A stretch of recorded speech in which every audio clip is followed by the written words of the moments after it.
My sister is by my side, and we are both going to say good night to you. Come on, Margaret. Good night, children. Good night, and good luck to you all. Two princesses, Elizabeth and Margaret, sharing their lives as equals, blissfully unaware of the decision their uncle would make that would set a new course for them both and change the entire shape of British history. I declare before you all that my whole life, whether it be long or short, shall be devoted to your service and to the service of our great imperial family to which we all belong. But I shall not have strength to carry out this resolution alone unless you join in it with me. Despite the enormously close bond they had in their formative years, the heir to the throne and her younger sister would face very difficult challenges which would come to define their relationship.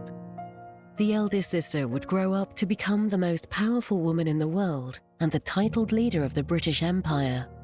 Her sister, Princess Margaret, would struggle to find meaning and purpose to her role, sometimes driving a wedge between the two sisters. They were as different as chalk and cheese. Princess Elizabeth, very uncomplicated, very straightforward. Princess Margaret, very complex. You know, her sister in later life described her as being an enigma. And really, that about sums her up because she was a very enigmatic personality. Margaret had a magical charisma and a charm, lighting up the room and captivating those in her path.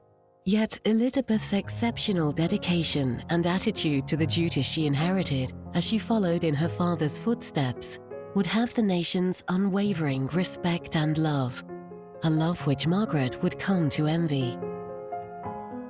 They were both princesses, but only one could be queen.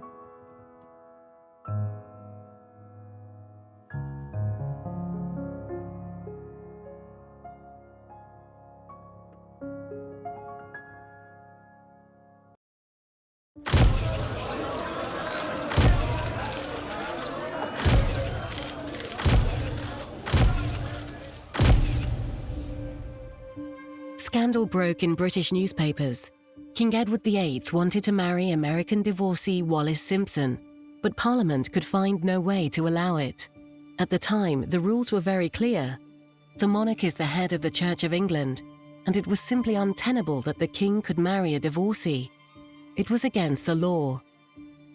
Despite Sir Winston Churchill's intervention and attempts to change the law at that time, it was not acceptable to the British government, and King Edward was forced to abdicate the throne to be with the woman he loved.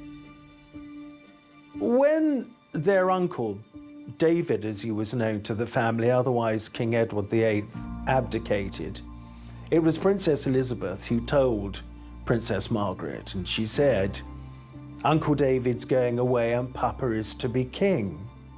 And Princess Margaret said to her, "Does that mean you're going to be queen?"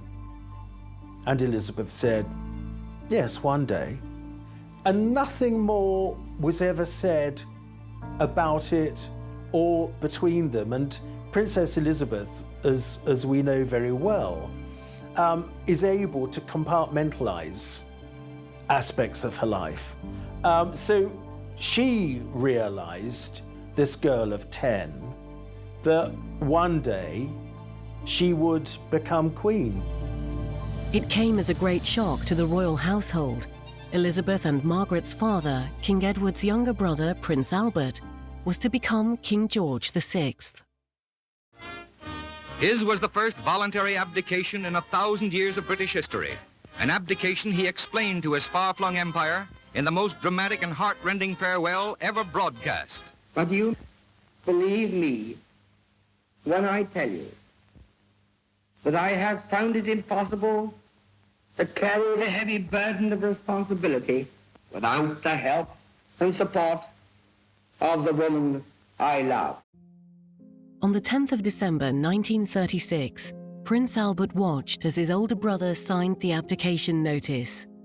It was not only a day that would change the rest of his life, but he became distinctly aware of what this meant for his family. His two girls would soon feel the enormous pressure of the crown.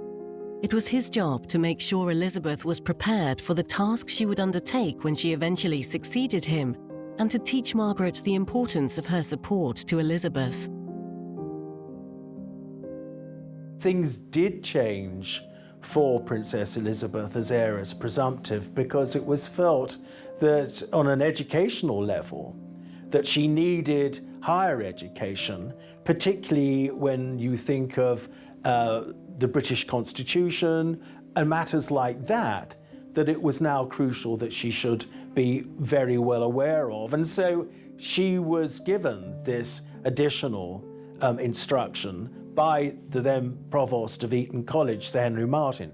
I talked to Princess Margaret about this on one occasion and said that you didn't get that higher education. And she said, no, it was always a bone of contention. And I said, well, it was really very short-sighted, because when you think that your grandfather, King George V, was the second son and he was called to the throne, your father was the second son, and the same thing happened with him. Here you were the second child. There was only a heartbeat between you and your sister, yet you did not get the same further education that Princess Elizabeth got. And she said it was always a bone of contention. The Yorks became king and queen. Elizabeth, at 10, was now heir presumptive. Reviewing the girl guides at Windsor Castle, the little princesses Elizabeth, 12, and Margaret, 8, assumed new importance. This would be the start of a significant transitional period in the two sisters' relationship. They had gone from being two equals to the heir presumptive and the spare. It had an enormous impact on the dynamic of their relationship, and this shift in power and status would move in Elizabeth's favour. King George asked Elizabeth to write a review of his coronation, to get her to take in all the thoughts and feelings she had about the event, as she would one day experience it for herself. Next, His Majesty is to be presented with the Holy Bible. To enable him to receive it, the Lord Great Chamberlain draws off the jeweled glove, after which the Bible can be delivered. Elizabeth's admiration for her papa was made quite clear as she described him as looking very beautiful in a crimson robe, and also how Westminster Abbey was covered with a sort of haze and wonder as papa was crowned. From the coronation chair, His Majesty goes to the chair of state for his inthronization. For royal families, as for the rest of us, life has its times of sorrow as well as joy. With this royal family, the British peoples have shared both. To the king, who in his own words now enters upon a new life, and to his charming queen, Britain and Empire wish many years of happiness. Long may they reign. God save the king. At the time of their parents' coronation in May of 1937, white lace dresses had been designed for them, special gold coronets had been made for them, and also trains, the purple robes of their rank. And Margaret was a bit bothered by the fact that her train was shorter than her sister's, and she complained about this, and it had to be explained to her that it had nothing to do with rank. She wasn't being demoted in any way. What it meant was that the train was cut in relation to their height. So as Margaret was shorter, she obviously had a shorter train. So there was just that kind of little thing. Why doesn't that also apply to me? As she grew up, of course, she knew perfectly well why there would be those kind of certain differences.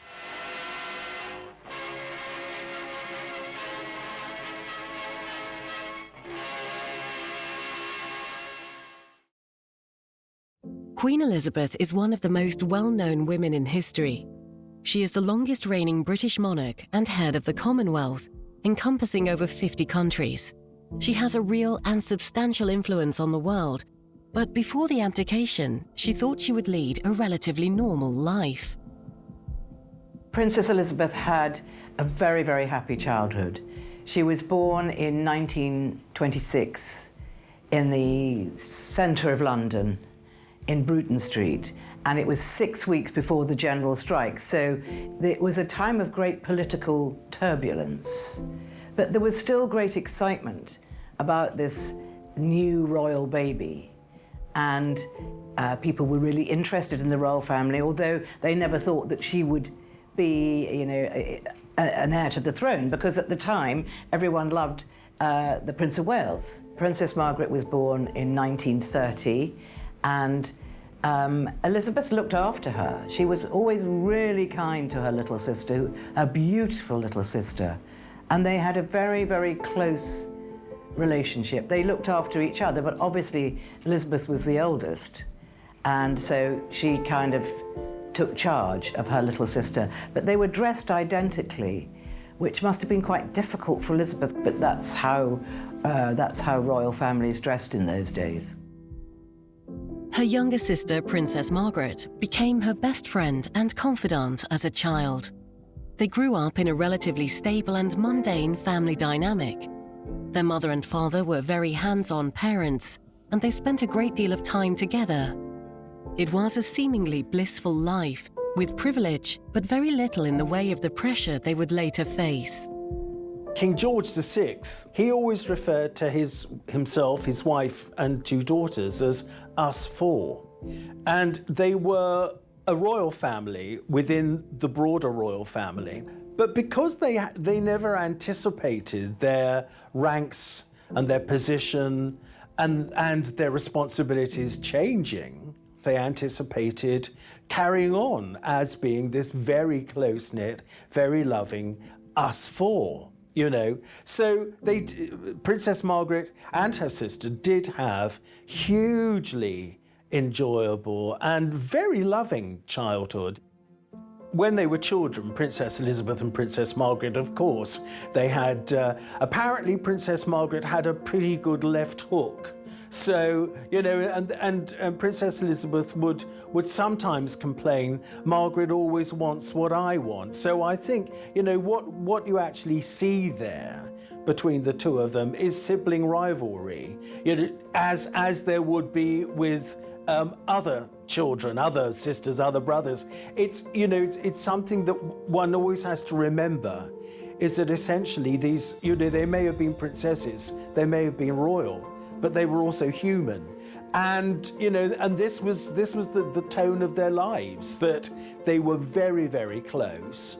But of course there were kind of moments where they would kick and they would bite and they would fight, you know, or particularly Princess Margaret would. Even at a young age, however, their differences were starting to show.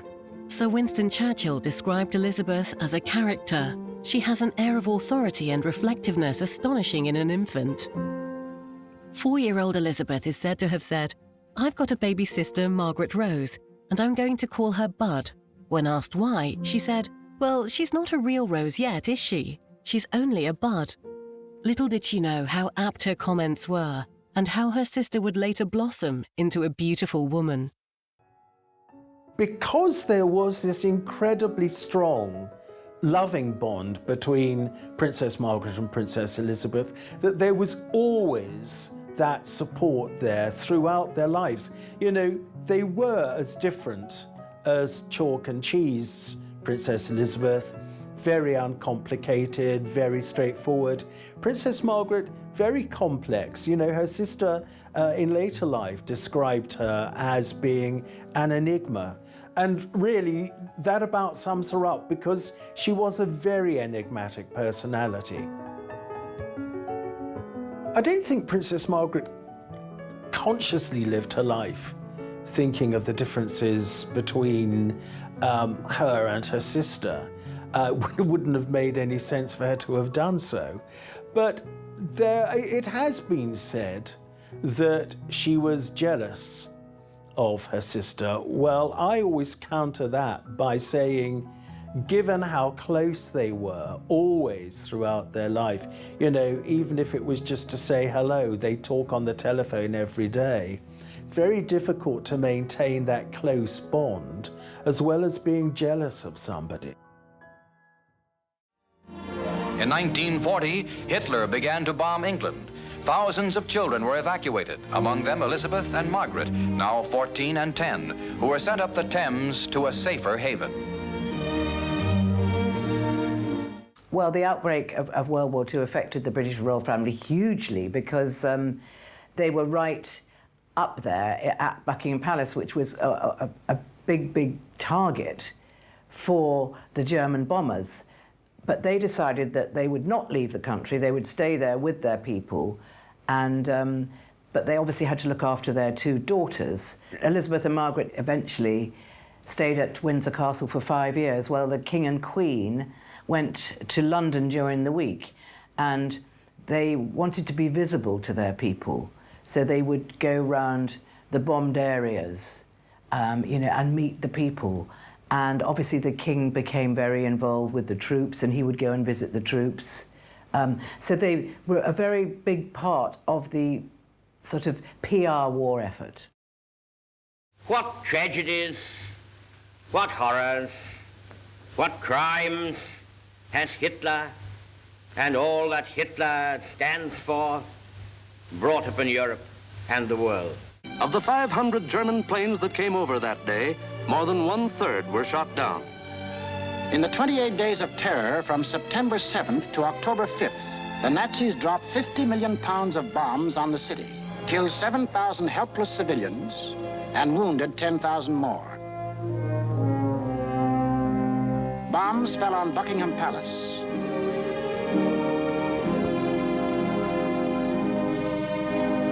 Westminster Abbey, the Houses of Parliament, Fleet Street, the center of the news, St. Paul's Cathedral.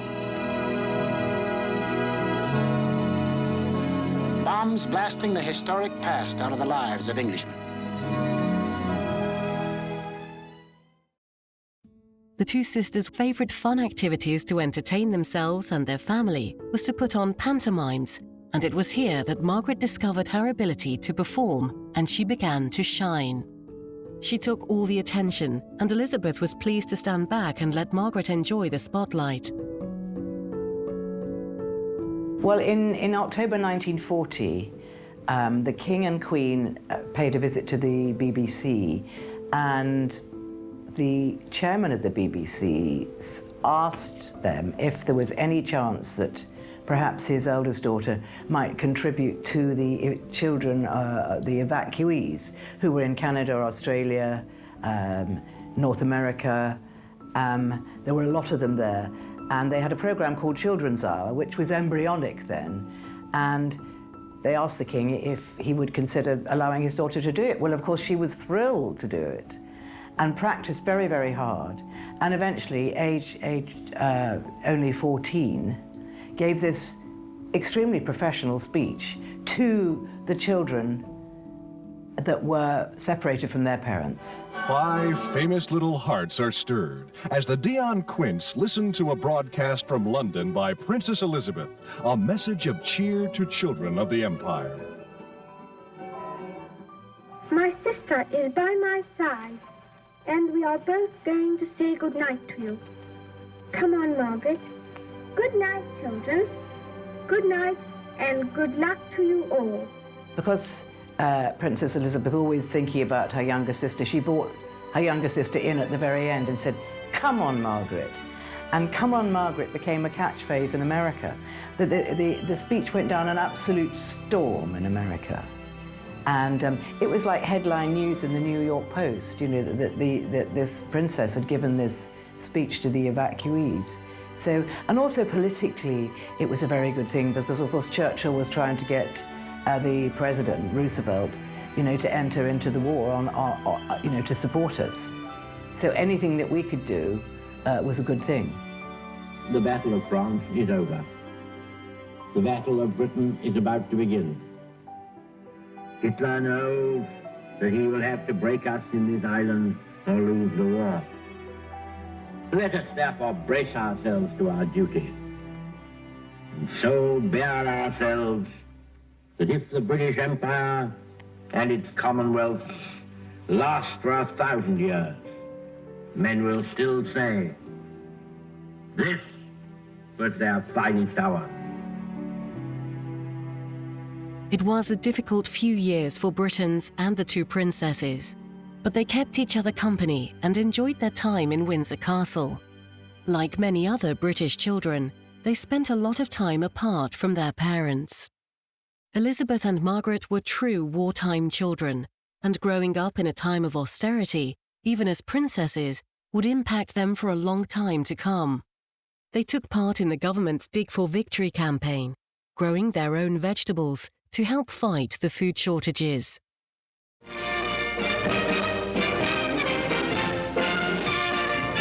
Princess in overalls. On her 19th birthday, the heiress presumptive to England's throne learns a few facts about tires and carburetors. Elizabeth is in the ATS, or British WAC, and at the King's request, is being treated just like any other trainee. Now, visited by her parents and sister Margaret Rose at a training station in southern England, she shows them she knows a fan belt from a spark plug all right and isn't afraid to get her hands dirty. Her father gave her an officer's commission early in March. Papa and Mama seem to approve, too. Daughter is the first woman member of the royal family to join the services full-time. The young princess, who's never set foot in a London bus and was only once in the subway, now drives a truck for the Red Cross. And, come to think of it, can you name a better way for a princess to spend her birthday?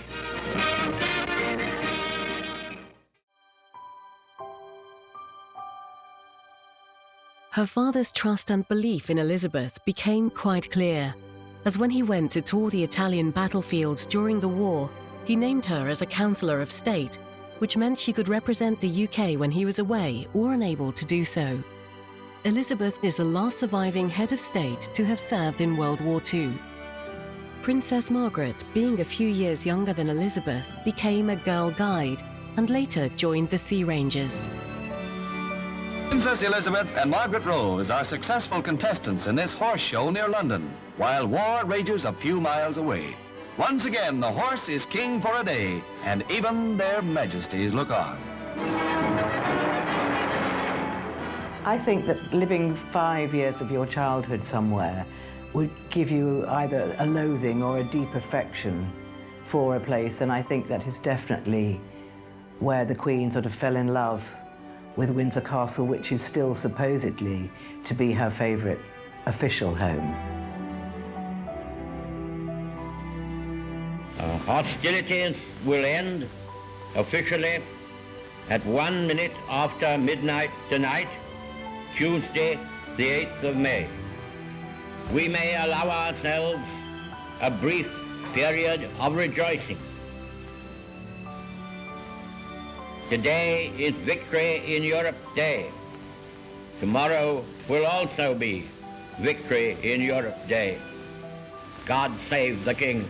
The whole family would make appearances on Buckingham Palace's balcony to join in the celebrations.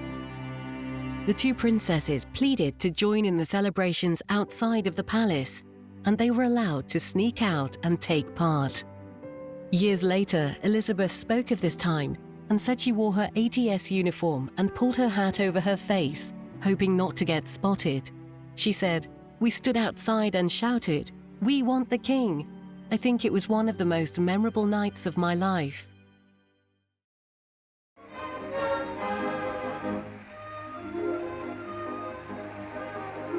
Before long, the two sisters embarked on a grand adventure with their mother and father. They set off on the first royal tour since the outbreak of World War II, and they made their way to South Africa. Here, Elizabeth celebrated her 21st birthday. She demonstrated her sense of duty and service, making a speech that would captivate her audience as she dedicated her life to the Commonwealth. I declare before you all that my whole life, whether it be long or short, shall be devoted to your service and to the service of our great imperial family to which we all belong. But I shall not have strength to carry out this resolution alone unless you join in it with me, as I now invite you to do. I know that your support will be unfailingly given. God help me to make good my vow, and God bless all of you who are willing to share in it. Both princesses were very keen equestrians, and during their spare time they visited Bonza Beach in South Africa and went horse riding. They enjoyed a brief moment of fun and freedom as they explored the area and spent some time just being sisters, laughing and joking around together.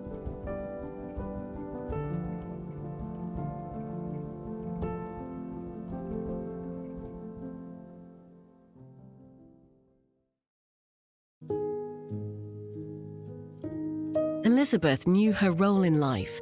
She had to marry and have children, then one day become queen. She and Margaret both met Prince Philip when they were quite young, Elizabeth only 13 years old, and Philip 5 years her senior. Her governess, Marion Crawford, talks in great detail about their first meeting at Dartmouth College, where Prince Philip was a naval cadet. And he was very, very good looking, 18 years old, very striking, blonde looking. And he was assigned to look after the two princesses, Elizabeth and Margaret, for the day, for their visit, while their parents went around the college. But he decided that it would be fun if they jumped the tennis nets. So he took the princesses outside and he jumped the tennis nets for them, and they were very, very impressed. He was at the beginning of his career with the Royal Navy at the time, and the war was about to start. But they would meet again, and when they did, romantic sparks would fly. When her engagement to Lieutenant Philip Mountbatten of the Royal Navy is announced, the heart of the world is thrilled by the prospect of one royal wedding with a genuine aura of romance. A former Greek prince, Philip gave up his Greek citizenship to become a British subject. On the eve of the wedding, the king elevates him to the peerage, and he becomes officially His Royal Highness Prince Philip, Duke of Edinburgh, Earl of Merioneth, and Baron Greenwich.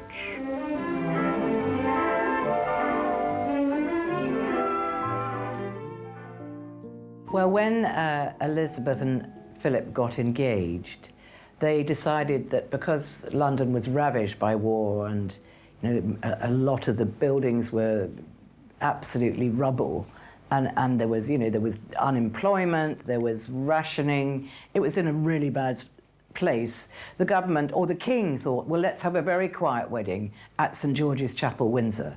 No pomp, no ceremony, we'll just, be very private. But then the government, surprisingly, said, no, no, no, we need to lift the people's spirits. Let's have a beautiful royal wedding that everybody can see. And now the great hour arrives as the Queen and Princess Margaret Rose leave Buckingham Palace for the ceremony at Westminster Abbey. And Prince Philip, with split-second timing, also departs for the great rendezvous. The royal standard waves over a truly royal occasion as the state coach with Elizabeth and the King is escorted to Westminster Abbey by the household of cavalry guards, a sovereign's escort. Elizabeth and Philip married, and Margaret was a bridesmaid. It was, of course, a very grand affair, and it lifted the spirits of the nation in the post-war austerity. The relationship between Elizabeth and her father was remarkably close, and he was saddened to lose Elizabeth to Philip. He wrote her a letter about the day, saying, "I was so proud and thrilled at having you so close to me on our long walk in Westminster Abbey. But when I handed your hand to the Archbishop, I felt I had lost something very precious." In the great Abbey of Westminster, Elizabeth married the man of her choice. The ceremonial drive reflected her happiness. For had she not declared as a young girl, "When I get married, I shall make my husband as happy as Mummy has made Papa." Before leaving on their honeymoon, the young lovers made a picture that found it treasured in the album. I think many people have asked the Queen and asked Prince Philip what is the secret of their relationship. And the Queen has spoken out on a few occasions. And she said, patience, sense of humour. And she said famously, of course, that Prince Philip had simply been her rock and her stay over the years. And he'd always been there to support her. Although he never involved himself in constitutional affairs, he was there as a sounding board. He was someone to listen and someone who would be on her side or would give her criticism, which of course nobody else really could. The pieces of the puzzle were coming together for Elizabeth, and soon after her marriage, her focus changed to her duties and to her new family. She was very much focused on her husband, and no longer on Princess Margaret. And that in itself would prove in time to be a cause of distress for the younger sister. Whilst they would remain close, Elizabeth now had a family of her own, and in 1948, Elizabeth's first child, Charles, was born. The early years of marriage have set the seal on the happiness of the princess and her husband. The blessing of children has come not only to enrich their lives, but also to establish securely the line of succession. In Prince Charles, the public has acquired a new popular subject of interest, of whom some delightful pictures have been taken. We should like to see more of him, but the insatiable demand of the public has had to bow to the princess's very proper determination that her son shall not be spoilt by publicity. For Margaret, it would be a different story, as her path was not as clearly predestined and defined. What would be her role? And how would she make a contribution to supporting her older sister, soon to be queen?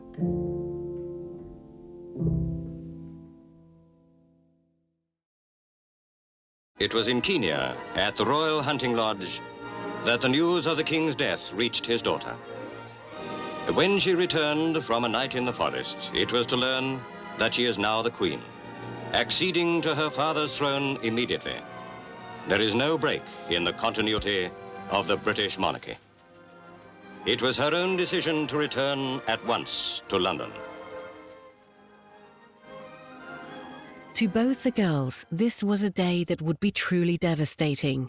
They lost their father, King George VI, and although he had some health issues, it was somewhat unexpected as he was still relatively young.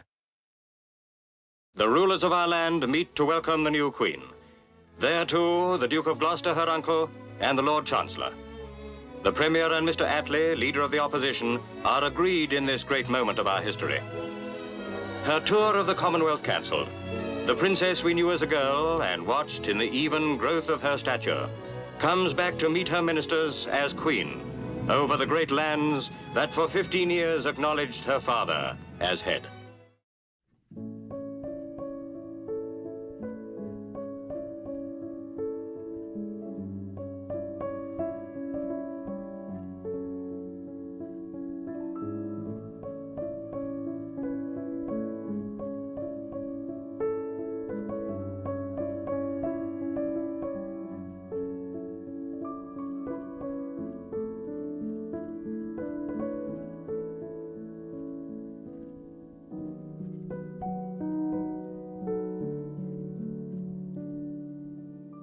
Princess Margaret had been very close to her father.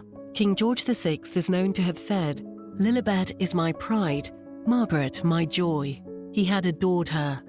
As a young child, she was known to be stubborn and demanding, and her father would indulge her every whim, perhaps because he knew he could never give her what he could give Elizabeth, the status and power of being queen. Margaret already felt a degree of separation from Elizabeth, so to lose the adoring love from her father left her somewhat out of sorts. Following his death, her smoking habit became a serious addiction, which was an unusual habit for members of the royal family other than her father, but something she became very well known for. The grief and loss was seriously affecting her, and soon she would seek out some kind of replacement.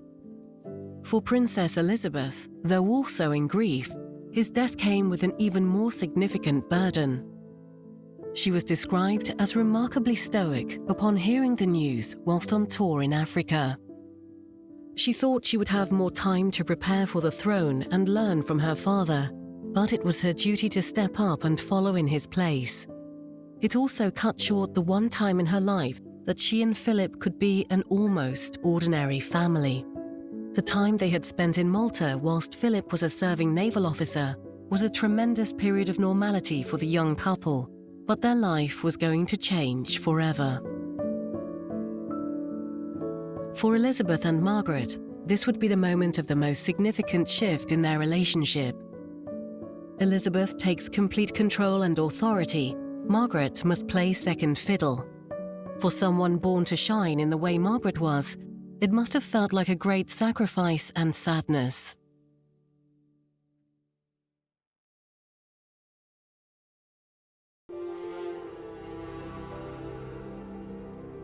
Well, the historical significance of the coronation is that it's a very ancient ceremony, and the Queen has to be anointed in the eyes of God, and that is the coronation ceremony.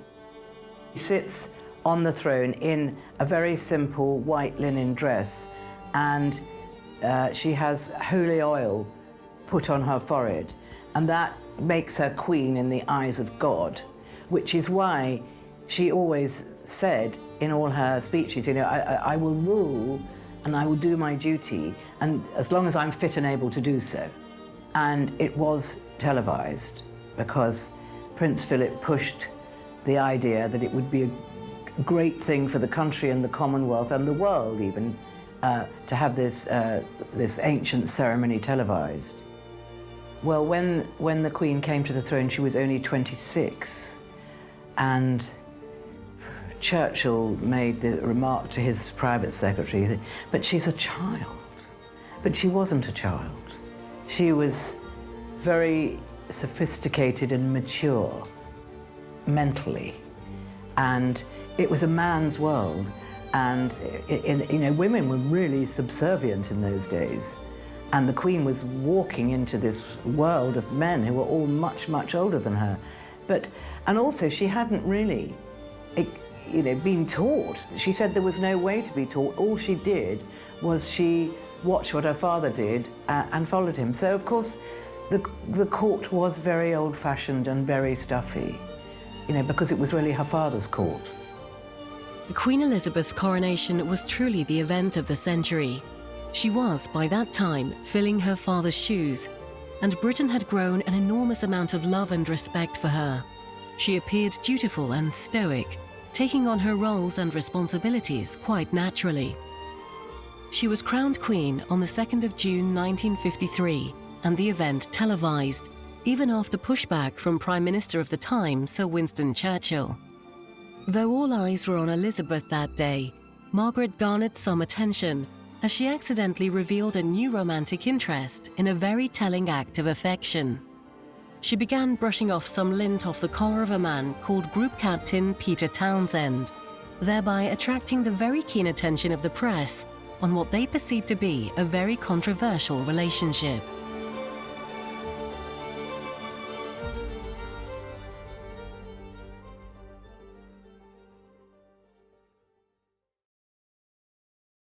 Princess Margaret first met Peter Townsend when she was only 14 years old, and he was 16 years her senior. He served as equerry to her father, King George VI. He had the respect of those around him, being a real wartime hero, having shot down 11 German planes. Some 8 years later, after the death of Margaret's beloved father, she and Peter began their romance. Perhaps, when she was with Peter, she somehow felt closer to the father she lost. The equerry had known the king well, something of a comfort in the great loss she felt. The only real problem with Townsend was that he was recently divorced. With the very recent chaos caused by the abdication of King Edward VIII and his marriage to divorcee Wallis Simpson, it was very unlikely that they would be allowed to marry. Queen Elizabeth felt badly for her sister and desperately wanted Margaret to be with a man she loved, but it put her in a very challenging position. Elizabeth was head of the Church of England, which revoked the right of remarrying if the former spouse was living, which was the case for Peter Townsend. The palace courtiers conspired to get him out of the way, and he was sent to work for the heir attaché for the British Embassy in Brussels whilst Margaret was away. She came back to find him gone, which left her completely devastated. Though Margaret understood the pressure Elizabeth was under, tension between the sisters was rising. Margaret wanted to have what Elizabeth had, a loving family complete with husband and child. Excitement bubbles like champagne in London as Group Captain Peter Townsend returns from diplomatic duties in Belgium to call on Princess Margaret. Another, possibly a climactic phase, opens in the much-publicized royal romance that's had the Western world agog. The Queen and her family are watched with keenest attention for a hint of what the ultimate decision may be, yes or no, and what will the princess herself decide. All the world loves a lover, and there's nothing like a happy ending to a royal love story for national rapture.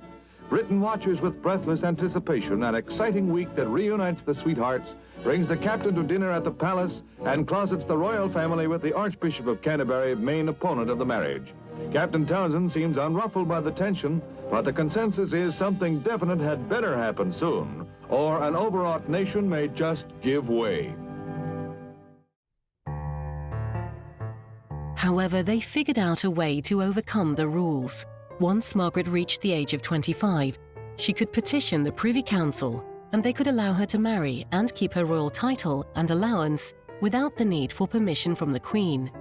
She would be allowed to continue life as a royal, living in Britain, and continue public duties. It all looked as though it would go ahead as planned, but there was one small catch. Margaret would have to give up her succession rights, both for herself and for any children she may have. To say, as has been said, that the Queen prevented them from marrying. She didn't at all. The Queen stood back and she said to Princess Margaret, "This is a decision that you are going to have to make." And the Queen did not want to influence and did not influence her sister in any shape or form. Her attitude was, "I can't do anything. You have to decide what you want to do."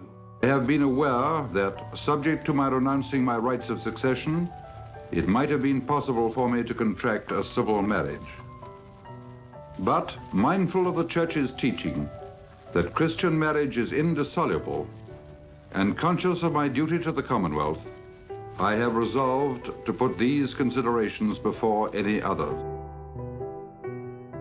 As her 25th birthday approached, she announced that she would not marry Townsend. Perhaps her decision to put duty before anything else takes inspiration from her sister. But she was said to be heartbroken at the time. It was a difficult decision, and one which would play on her mind for the rest of her life. The late King's daughter became England's second Queen Elizabeth. Carefully reared to her responsibilities, she has already captured the affections of Britons during her short reign. Whilst Margaret was trying to find a suitable husband, the Queen found herself in the midst of transforming the British Empire. It had been changing its shape over the previous decades, and more countries were gaining their independence. Many of these countries wanted the freedom of being independent, but also wanted to keep some of the beneficial ties, including trading and foreign affairs. By the late 1960s, most of the British territories became independent, but had joined the Commonwealth. The Commonwealth Elizabeth had dedicated her life to at the tender age of 21. As the Royal Yacht Gothic steams slowly up the 12-mile Derwent estuary with the Queen and Duke on the observation bridge to catch the fullest view of the approach to Hobart. Small boats are out to welcome them as Gothic and her Navy escort move towards Prince's Wharf. It's a glorious sunny day, and the royal couple are out early. Both have said they wish to see as much of Australia as they can, and they're certainly missing no opportunity. Yachts line the sides of the Derwent as the royal yacht eases towards her berth. The city's population has swollen to almost double, and there are rousing cheers as Gothic comes alongside. And now Her Majesty is coming ashore, the Duke and Admiral's uniform descending the long gangway behind her. Another stage of the royal visit has begun. The Governor of Tasmania waits at the foot of the gangway to welcome the royal couple to Tasmanian soil. It was a time of great transition, and the respect and trust for Her Majesty the Queen and her late father helped to keep the Commonwealth on track. it remains one of the gems of Elizabeth's reign. Her early vision of the Commonwealth was an entirely new conception, built on the highest qualities of the spirit of man, friendship, loyalty, and the desire for freedom and peace. Her vision had no doubt been successful. Even through years of political unease, it remains a remarkable force for change. Elizabeth spent much of her time away, visiting various countries within the Commonwealth, strengthening key relationships, and fulfilling her role to unite the nations. This is a Royal Command performance. Children of Tasmania parade before their Queen, who too lives in a small island. Her thoughts are undoubtedly now with her own children. Though Margaret was busy with her own engagements, the physical distance between the sisters would inevitably have an impact on the closeness they had with each other. In 1958, Margaret met Anthony Armstrong Jones. But it wasn't love at first sight. It took many months for romance to begin to grow, after Tony was commissioned to take photographs of Margaret. At the time, Princess Margaret was one of the most eligible women around, and she would have many parties to which she would invite Tony too. Still, many other eligible men were also in attendance, so the press did not pick up on their blossoming romance. They kept it all extremely quiet. However, Tony proposed to Margaret in February of 1960, and the public was very excited at the prospect of a royal wedding. As Tony had no prior history of marriage, to the delight of the Queen, she could give her approval for the marriage. Wedding day rehearsal of Princess Margaret and Anthony Armstrong Jones with lots of excitement in Britain. Public attention is focused on last-minute preparations for the procession of the wedding couple from Westminster Abbey to Buckingham Palace. Because nobody knew that she and Tony Armstrong Jones were seeing one another, when their engagement was announced, it really was a massive surprise. You know, the media was reeling, partly through enthusiasm and excitement. Like, who is this man? He's a photographer. He's one of us. You know, he worked in Fleet Street. He was a fashion designer, a fashion photographer, a society photographer. He was part of the press, you know, and they didn't know they had no idea that he even knew Princess Margaret. So there was this immense surprise. In May 1960, Prince Philip accompanied Margaret down the aisle in place of her late father, a gesture that shows the fondness Margaret must have had for her sister's husband. It was the first royal wedding to be broadcast on television and was estimated to have 300 million viewers. She said to me that Prince Philip kept coming into her room and saying, "If you don't hurry up, we're going to be late." As though her being the bride, it mattered whether or not she was going to be late. And she also, part of the fashion correspondents picked up, was that she wore a hairpiece curled as a chignon inside the Baltimore tiara that she was wearing. She said, "We're rather hoping that was going to stay on."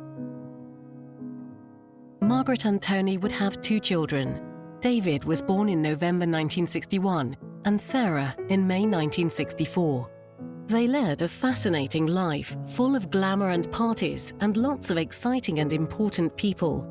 But it couldn't last forever, as they allegedly indulged in too much alcohol and recreational drugs. It caused a strain on their marriage. It didn't take long before the press speculated that something was wrong.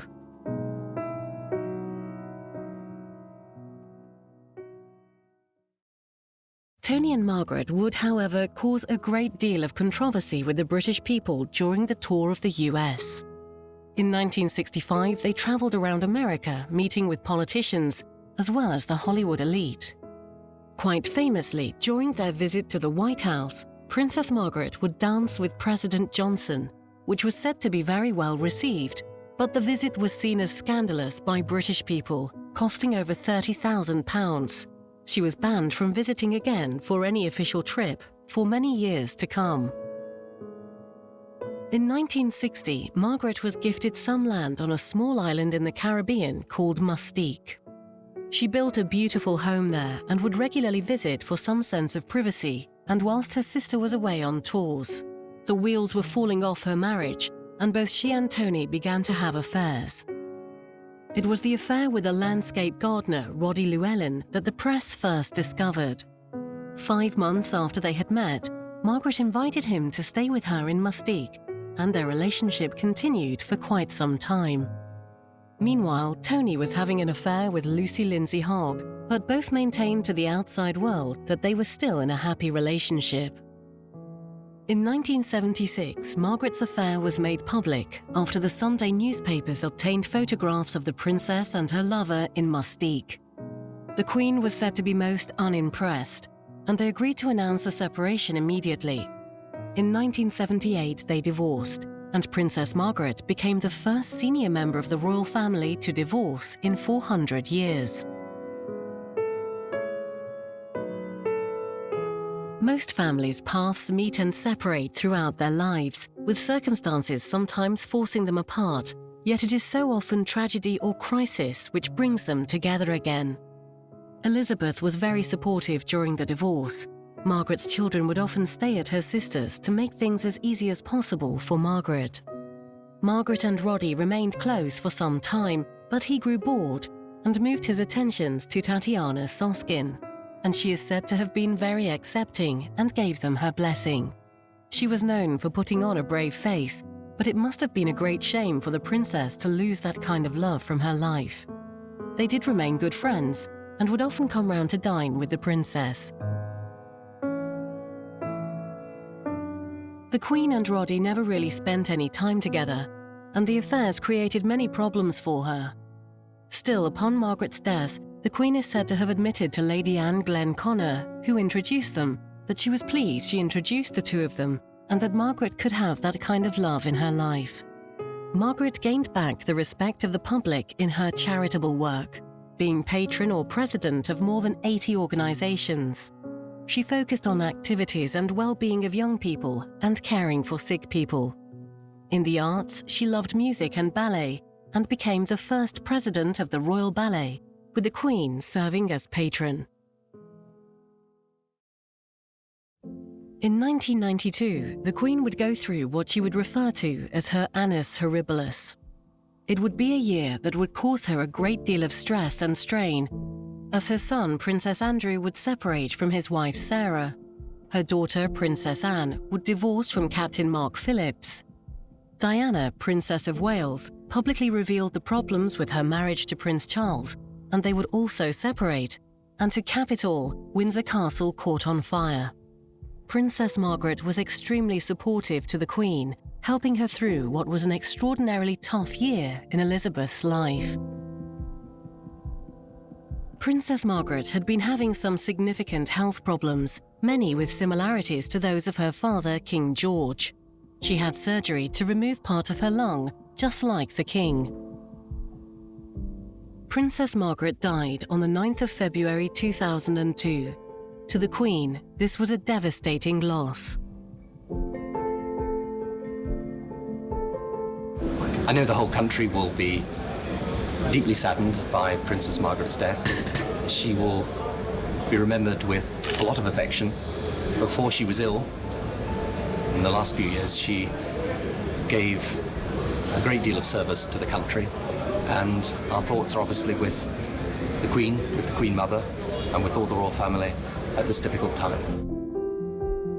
A month later, the Queen Mother would die, and Elizabeth gave a personal video message of her appreciation for the public mourning and love for the Queen Mother. It is said that the Queen was relieved not to have had to do the same when her sister had died, as she felt she may lose her composure. Quite unusually, on the day of Margaret's funeral, the Queen would be seen to wipe a tear from her eye. It is not often the Queen loses her composure, and indicates the level of love and affection she felt for her sister.